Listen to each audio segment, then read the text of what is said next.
Good morning, everyone. Here, Aristo once again. In this episode, we're going to be talking about why I think I won my last game. I want to say that game was a challenge game, so it was friendly. It wasn't into the regular season games. However, I think it is interesting just to give it a quick look in order to see a little bit what happened. To do so, I'm going to hit on my club, then I'm going to click on matches, and we're going to see what happened. That's the best way to do so. If you click on, sorry, this one, if you click on the lineup, you're going to be able to see a quick summary of what happened during the game.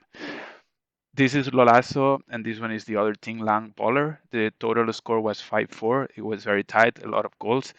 And here, if you scroll a little bit down, you're going to be able to see the highlights. As you can see, they started scoring twice. In the first 30 minutes, they were already 0-2, but then I was able to come back up until 3-2. That was at the beginning of the second half, but at the end, I scored another one, so it went all the way 4-2. He scored again, but then at the end, in the minute 79, I was able to score one more goal. Important things that I want you to consider whenever you're setting up your lineup for a team, make sure that you're making the right changes throughout the game. The most important changes that you want to do are based on stamina. Players with less stamina, they are gonna get tired faster, so you want to keep in mind that you wanna have to change them eventually. So that's what I did with Wilkinson together with Andre Tina and Alec Bisset. As you can see, my changes were after the second half, after the first half, and he made changes at the beginning. He only made two of them in the minute 26 and 35. I'm kind of curious to know why he made those changes. Maybe it was basically because he needed some extra time in order to train his or her team, but definitely it's something that you want to consider. Make the changes when you think and you know that your players are gonna be a little bit more tired. So going back to the main question, why do I think that I won the game? Basically because of midfield. Midfield is very, very important at the time that you are setting up your team. Therefore, having good playmakers in the inner midfield is crucial for the team. The main skills used by these players are playmaking and passing, together with defending and stamina. And a fair amount of scoring is very helpful as well. So at the time that you're working or at the time that you want to buy a good player, you need to look into that. Or of course, if you are training them, you want to consider also being able to increase a little bit skills attributions like passing, defending, stamina, and scoring, of course. Midfield's main function is to provide your team with possession through the midfield ratings. And these also give a contribution to offense and defense as well.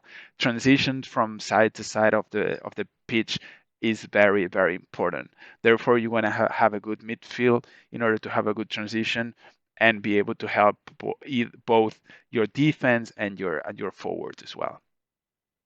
There's also other individual orders that you can give to midfield, and this that is gonna determine what side profits are the most. There are possible individual orders in the midfield, which is normal inner midfield, defensive inner midfield towards wing, or offensive inner midfield. This is gonna change a little bit depending on the qualities of your midfielder. Maybe there is one which is good in scoring, so maybe you wanna put it towards attacking center. Maybe there's another one which is good in defensive. So maybe defending. So you want to put it under defensive. However, as you guys can see, my midfield was a 69%, which is kind of high, and my attacking, it was a little bit short on the wings, on the sides, but my center attacking was great. It's a 60%. However, look at the attacking of the other player. It was 65, 81, and 69, 7.25, 11.5, and then 8.5. Compared to my defense, he would really score a lot of goals if he had the right tactic. This said, my tactic in the game was, if we scroll down, we're going to be able to see it, and it was normal. His tactic was normal. I think he made a mistake here. He could have won the game if his tactic was counter-attacking. Why? Because in counter-attacking, you kind of like forget what's in the midfield. You don't want to have a strong midfield if you're doing counter-attacking. Just because the team who's playing counter-attacking is going to be waiting for the other team to miss a chance so they can get the ball counter-attack, have a fast transition from defense to attacking, and then be able to score. and that's kind of what he could have done, right?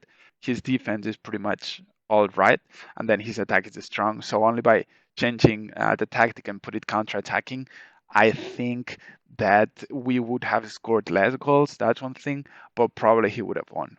Honestly, I wasn't I wasn't sure that I would win this game, so this outcome was surprising for me.